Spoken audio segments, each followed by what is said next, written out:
हरियाणा की इस ऐतिहासिक सांस्कृतिक विरासत की ये धरती लोकतांत्रिक मूल्यों को सशक्त शासन प्रणाली और बहुमुखी समृद्धि के लिए विख्यात हरियाणा विधानसभा में आज हमारे बीच में हरियाणा के लोकप्रिय यशस्वी मुख्यमंत्री नायब सिंह जी सैनी साहब, जिनको विधानसभा का भी अनुभव है और संसद का भी अनुभव है, मैं उनका भी इस कार्यक्रम में हार्दिक अभिनंदन करता हूं, स्वागत करता हूं। हरियाणा विधानसभा के माननीय अध्यक्ष श्री हरविंदर कल्याण जी, उत्तर प्रदेश विधानसभा के यशस्वी अध्यक्ष, जिनका लंबा अनुभव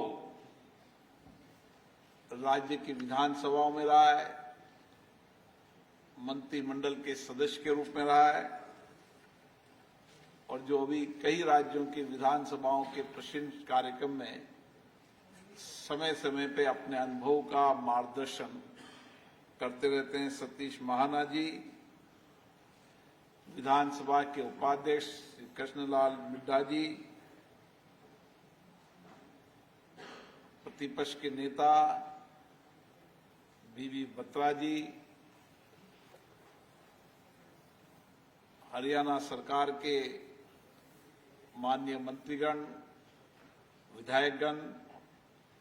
मैं आप सबका हार्दिक अभिनंदन करता हूं, स्वागत करता हूं। ये हरियाणा की धरती का इतिहास, यहाँ की सांस्कृतिक, यहाँ के आध्यात्मिक, धर्म, स्वतंत्रता सेनानी और वीरता के लिए इसकी एक अलग पहचान है। छोटा राज्य होने के बाद भी इस धरती से बहुत बड़े बड़े संदेश देश में गए हैं और देश में नहीं, दुनिया के अंदर हमारा आध्यात्मिक संदेश, हमारे कर्म दर्शन का संदेश इसी धरती से भगवान श्री कृष्ण ने अर्जुन को दिया। इस धरती के अंदर छोटा प्रदेश होने के बाद भी, चाहे सीमा पर रक्षा करने वाले जवानों की संख्या हो, देश के उत्कृष्ट खिलाड़ी हो, स्वतंत्रता सेनानी हो, सांस्कृतिक आध्यात्मिक गुरुओं का हो, सबका एक गौरवशाली इतिहास हरियाणा का रहा है और इसीलिए इस हरियाणा विधानसभा का भी अपनी एक विरासत रही है। विरासत के साथ विकास एक ऐसा मॉडल है जो सभी राज्यों को एक दिशा देता है। मुझे खुशी है कि नायब सिंह जी सैनी के नेतृत्व में ये प्रदेश और विकास की ओर बढ़ रहा है, जहां इंफ्रास्ट्रक्चर हो, सामाजिक कल्याण हो, आर्थिक परिवर्तन हो और उसके साथ कृषि, उद्योग और शिक्षा के क्षेत्र में भी लगातार आगे बढ़ रहा है। इन सभी क्षेत्रों के अंदर यहाँ के चुने हुए माननीय विधायकों का बहुत बड़ा योगदान है। मैं उन सब माननीय विधायकों को बहुत बहुत शुभकामनाएं देता हूं, बधाई देता हूं, जिनको जनता ने बहुत विश्वास, भरोसे के साथ चुनकर भेजा है। मुझे खुशी है कि यहाँ 40 विधायक पहली बार चुन के आए हैं। मैं उनका विशेष रूप से अभिनंदन करता हूं कि पहली बार आप चुनकर आए हैं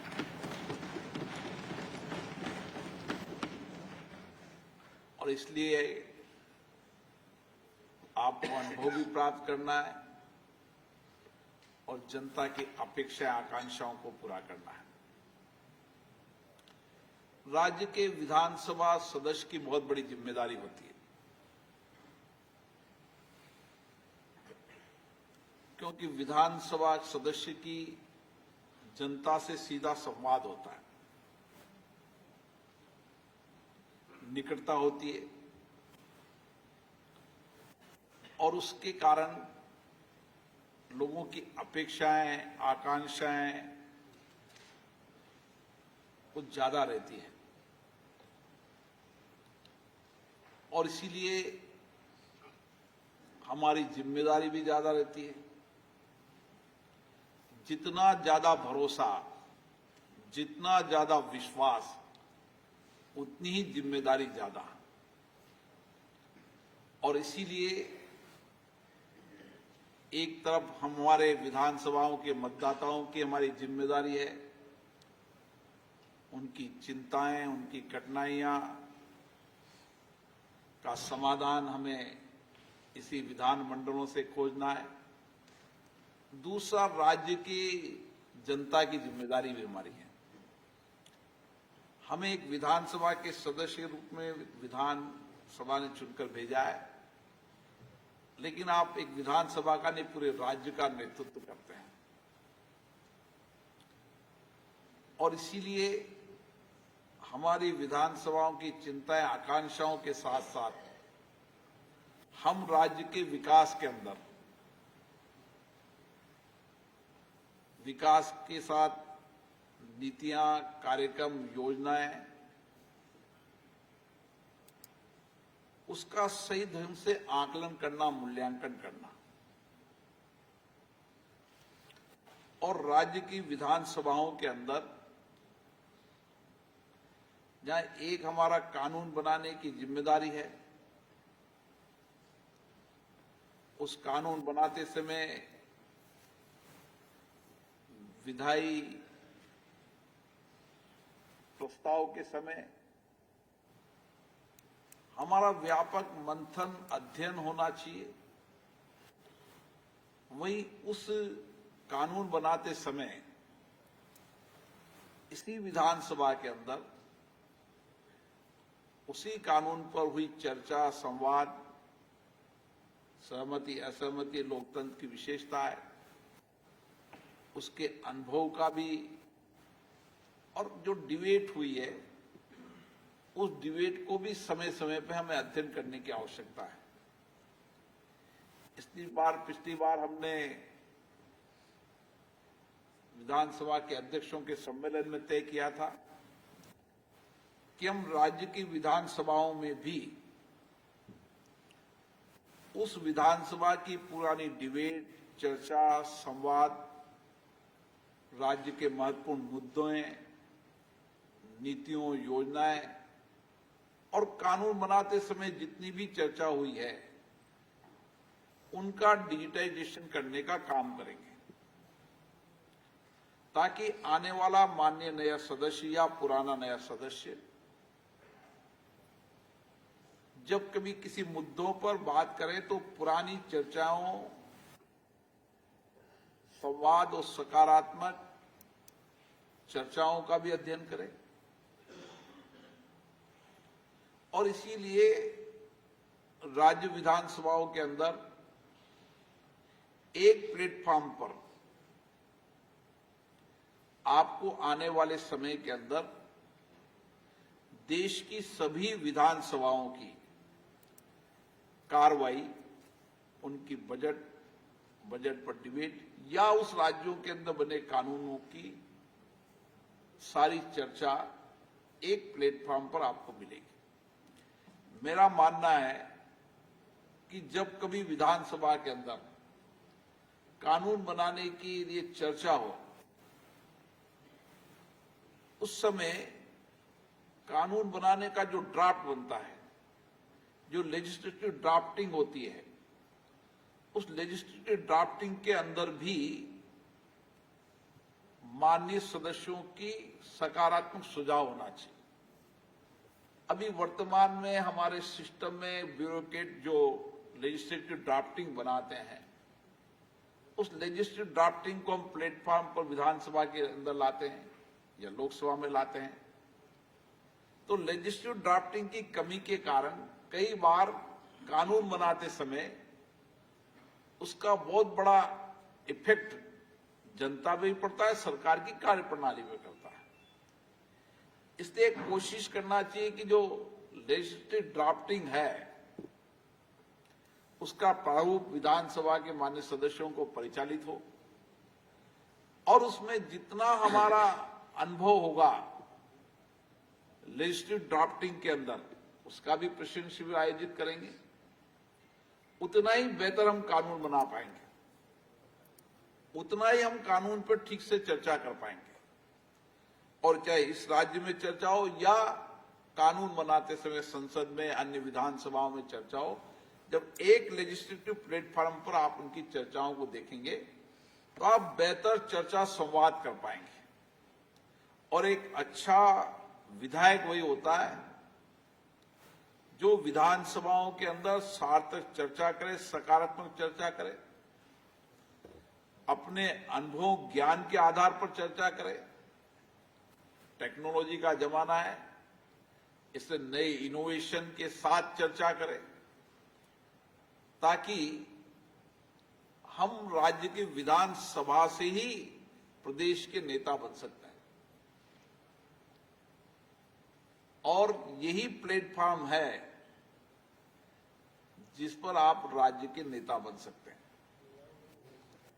आपको चुनकर एक विधानसभा के लिए भेजा है, लेकिन अगर राज्य को नेता बनना है तो आपकी जितना बेहतर आपकी विधानसभा के अंदर कार्रवाई में आपका हिस्सा होगा, जितना बेहतर संवाद होगा, उतना ही बेहतर आप काम कर पाएंगे। इसी तरीके से नीतियों पर, योजनाओं पर भी व्यापक समीक्षा विधानसभा में होती है, वो मुद्दों के आधार पर भी होती है। तो राज्य के महत्वपूर्ण मुद्दों को अपनी अपनी राज्य विधानसभा के नियम प्रक्रियाओं के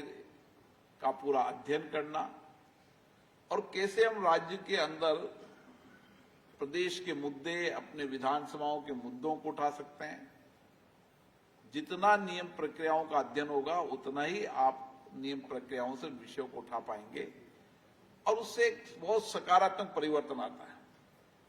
मेरा मानना है कि चाहे संसद हो, चाहे राज्य की विधानसभा हो, ये लोकतांत्रिक संस्था एक ऐसा मंच है जिससे सरकारों को भी पूरी राज्य की समस्याओं का अध्ययन हो जाता है। क्योंकि विधायक अपने अपने क्षेत्र की समस्या उठाते हैं, कठिनाई उठाते हैं, उनकी चिंताओं उठाते हैं। अगर सरकार उनको सकारात्मक रूप से ले और उनके उठाए प्रश्नों को भी सकारात्मक रूप से ले कि आखिर इसने प्रश्न पैदा किया है तो क्यों पैदा किया है, आखिर ये मुद्दा उठाया तो लगातार मुद्दा उठा रहा है, लोगों की चिंता उठा रहा है, उसको अगर सरकार सकारात्मक रूप से लेती है तो आप एक बेहतर सरकार चला सकते हैं। क्योंकि आप एक मंच से आपको राज्य की सारी समस्याओं की जानकारी इस लोकतांत्रिक मंच से ही मिल सकती है। और लोकतंत्र में जनता की जितनी भागीदारी होगी, जितनी सक्रियता होगी, उतनी शासन पालिका में पारदर्शिता आएगी, कार्यपालिका में जवाब आएगा। आप लोकतंत्र के अंदर अगर कार्यपालिका पे ठीक से नियंत्रण करना चाहते हैं, कार्यपालिका में पारदर्शिता लाना चाहते हैं, आपने जो नीतियां बनाई, योजना बनाई, कार्यक्रम बनाए, पॉलिसीज बनाई, उसका एग्जीक्यूशन ठीक हो रहा नहीं हो रहा है, ये जनप्रतिनिधि ज्यादा बेहतर तरीके से बता पाता है और वह जनता से जुड़ा रहता है, उसका सीधा संपर्क रहता है। हमने कोई योजना बनाई लेकिन उसका इम्पैक्ट असर हो रहा नहीं हो रहा है, ये बेहतर जनप्रतिनिधि बता पाता है। इसलिए राज्य की विधानसभाओं के अंदर हर नीति, कार्यक्रम, योजनाओं की जितनी बेहतर समीक्षा होगी उतनी शासन जवाबदेही से चलेगा। और मेरा मानना है इसमें राज्य के विधानसभा सदस्यों की बहुत बड़ी जिम्मेदारी है। वर्तमान समय टेक्नोलॉजी का जमाना है, नए इनोवेशन हो रहे हैं और टेक्नोलॉजी इनोवेशन से जहां दुनिया के देश की सारी संसदीय प्रणाली का ज्ञान हमें होता है, वहां पर ही हम बेहतर चर्चा संवाद का हमें मटेरियल भी मिलता है। इसलिए मेरा मानना है कि इसको हम और बेहतर काम करने की प्रयास करना चाहिए। आपके सामने कई चुनौतियां आएंगी, कई कठिनाइयां आएंगी, लेकिन चुनौतियों का समाधान भी इन्हीं विधानमंडलों से निकलेगा। इसलिए जैसा महाना जी ने कहा कि सीखने और सीखने की आकांक्षाएं हमेशा व्यक्ति के मन में रहना चाहिए। ज्ञान जहां से भी मिले, आपको ज्ञान विधानमंडल से मिलता है और अपने विधानसभा के अंदर भी एक छोटा कार्यकर्ता, एक छोटी जनता का व्यक्ति भी आपको सब कुछ सिखाने का ज्ञान दे देता है। एक छोटी बात में भी आप उसके अनुभव करोगे, उसने वो घटना, वो बात क्यों कही, वो जानकारी आप ठीक से उसका अनुभव करोगे तो आप एक बेहतर जनप्रतिनिधि बन पाओगे। इसलिए क्योंकि विधायक का सांसद की अपेक्षा ज्यादा नजदीक संबंध होता है, इसलिए उसकी जिम्मेदारी ज्यादा बनती है और मैंने पहले कहा उसकी आकांक्षा भी ज्यादा बनती है, इसलिए आपकी जवाबदेही भी ज्यादा बनती है। हमारी कोशिश होनी चाहिए कि हम अपने निर्वाचन क्षेत्र के लोगों की चिंताओं, अपेक्षा, आकांक्षाओं का समाधान इन विधानमंडलों से निकले, उनके विषय, उनकी कठिनाइयों, चुनौतियों को समय समय पर विधानमंडलों में रखें, सकारात्मक रखें और उनकी चिंताएं, अपेक्षाओं का समाधान भी ढूंढें। हमारी कोशिश लोकतंत्र में पक्ष प्रतिपक्ष, असहमति सहमति, ये हमारे लोकतंत्र की ताकत रही है और दुनिया के अंदर हमने ये साबित किया है कि संसदीय लोकतंत्र ही शासन चलाने की सर्वश्रेष्ठ पद्धति है। और हमने दुनिया के अंदर भारत की विविधताएं, भारत की हर तरह की विविधताएं होने के बाद भी हमको जोड़ने का काम इस लोकतंत्र ने किया है, लोकतंत्र पद्धतियों ने किया है। इसलिए मेरा आपसे आग्रह है कि आपकी नेतृत्व क्षमता बढ़ना चाहिए और नेतृत्व क्षमता को के अंदर विधानमंडल बहुत बड़े प्लेटफॉर्म, बहुत उपयोगी होते हैं। इसलिए हम किस तरीके से इन विधानमंडलों का बेहतर उपयोग कर सकते हैं, हमारे लिए ये बहुत उचित है और मुझे आशा है कि आप सब अनुभवी हैं, नए सदस्य भी हैं और यहाँ की लोकतंत्र शासन पद्धतियां बहुत मजबूत रही है और हमारे विधानसभा अध्यक्ष भी लगातार प्रयास कर रहे हैं कि सदन की कार्रवाई दिनों तक चले और मुख्यमंत्री जी क्योंकि संसद में रहे, उनका भी प्रयास है कि विधानमंडल की कार्रवाई भी चले और संसदीय समितियां भी मजबूत हो। इसलिए संसदीय समितियों का बहुत बड़ा कंट्रीब्यूशन रहता है, वो मिनी पार्लियामेंट की तरह काम करती है। इसलिए राज्य की विधानसभाओं के अंदर हम संसदीय समितियों के अंदर हर विषयों को, हर चर्चाओं को, डिपार्टमेंट के संबंधित सब विषयों को जितनी बेहतर चर्चा करेंगे और कोशिश करना चाहिए पक्ष विपक्ष न होकर एक सकारात्मक प्रदेश के विकास के लिए जो हमारा अनुभव है, जो हमारी विद्वता है, जो हमारा ज्ञान है, जो हमारा इनपुट है पब्लिक से, उसको संसदीय समिति के माध्यम से व्यापक चर्चा करें। कोशिश करना चाहिए कि विधेयकों को भी हम संसदीय समिति के पास भेजें, ताकि वह संसदीय समितियों के अंदर उस पर और चर्चा हो। कुछ छोटी मोटी कमी हो तो संसदीय समितियों के सबके सुझाव, सबकी विद्वता से जो विधेयक बन के आएंगे वो और बेहतर हो पाएंगे। ऐसे प्रयास राज्य की विधानसभाओं में भी करने का प्रयास करना चाहिए। बजट पर भी पिछली बार जब मैं आया था, जब माननीय मुख्यमंत्री बताया कि हम बजट के पहले प्री बजट पर चर्चा करते हैं, विधानमंडल के अंदर सुझाव लेते हैं, जनता के बजट पर सुझाव लेते हैं और बजट के बाद उन बजट में दी गई योजनाएं, कार्यक्रम, नीतियां, पैसों का आवंटन के प्रभावों का आकलन हमेशा संसदीय समितियां भी करती है, पब्लिक अकाउंट कमेटी भी करती है, अन्य कमेटी भी करती है कि जिस विषय के लिए बजट का आवंटन किया गया था उस बजट से राज्य की जनता के सामाजिक आर्थिक जीवन में क्या बदलाव हुआ।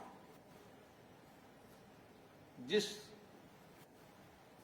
मद के लिए बजट दिया गया था उस बजट के माध्यम से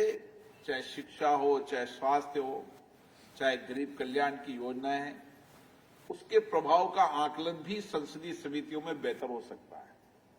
क्योंकि जनप्रति जनता से उसके आकलन का आइडिया लगता है। सरकारी अधिकारी अपने तरीके से सोचते हैं, जनप्रतिनिधि का सोच जनता से सीधा संवाद होता है तो वो ज्यादा ठीक से उनके पास जानकारी होती है। इसलिए कोशिश ये करना चाहिए कि संसदीय समितियों में बजट के बाद उनके उपयोग ठीक से हुआ नहीं हुआ, उनकी किस क्षेत्र के अंदर बजट आवंटन से ज्यादा अच्छा इम्पैक्ट पड़ा, प्रभाव पड़ा, उसका आकलन का भी प्रयास इन विधानसभा की समितियों से करने का प्रयास करना चाहिए। मुझे आशा है कि 2 दिन के इन शिक्षण प्रशिक्षण कार्यक्रम में हमारे अनुभवी विशेषज्ञ आपसे संवाद करेंगे, चर्चा करेंगे, आपसे भी ज्ञान प्राप्त करेंगे, आपकी विद्वता से भी प्राप्त करेंगे और दोनों तरफ चर्चा संवाद से हम इस 2 दिन के संवाद कार्यक्रम में और हमारी विद्वताओं को और हमारी कार्य प्रणाली को बेहतर बना पाएंगे, ताकि सर्वश्रेष्ठ विधायक के रूप में हम प्रदेश की जनता को अपने दायित्व को निभा सकें और प्रदेश की जनता ने जिन भरोसे, विश्वास के साथ भेजा है, हम उनके विश्वास, भरोसे को और कायम कर सकें और मजबूत कर सकें। आपके इस भरोसे, विश्वास से जनता में लोकतंत्र और सशक्त होगा, जनता के प्रति लोगों का विश्वास, भरोसा बढ़ेगा, क्योंकि आपको बहुत विश्वास के साथ चुनकर भेजा है। इसलिए आपका प्रयास होना चाहिए। विधानसभा चले, जब सहमति असहमति हो सकती है, लेकिन विधानसभाओं में नियोजित तरीके से गतिरोध पैदा करना, व्यवधान पैदा करना, ये लोकतंत्र के लिए अच्छा नहीं है। लोकतंत्र के लिए बेहतर यही है कि विधानसभा चर्चा संवाद के केंद्र बने, सहमति असहमति जितना हो उतना होना चाहिए, लेकिन व्यापक चर्चा होना चाहिए। उसी से ही हम जनता का कल्याण कर पाएंगे। मैं पुनः आप सबको बहुत बहुत शुभकामनाएं देता हूं नए दायित्व के लिए, और आप नए दायित्व को निभाते हुए जो हरियाणा का ऐतिहासिक लोकतांत्रिक मूल्यों का महत्व है, उसके बढ़ाने में आपका योगदान रहेगा। बहुत बहुत धन्यवाद।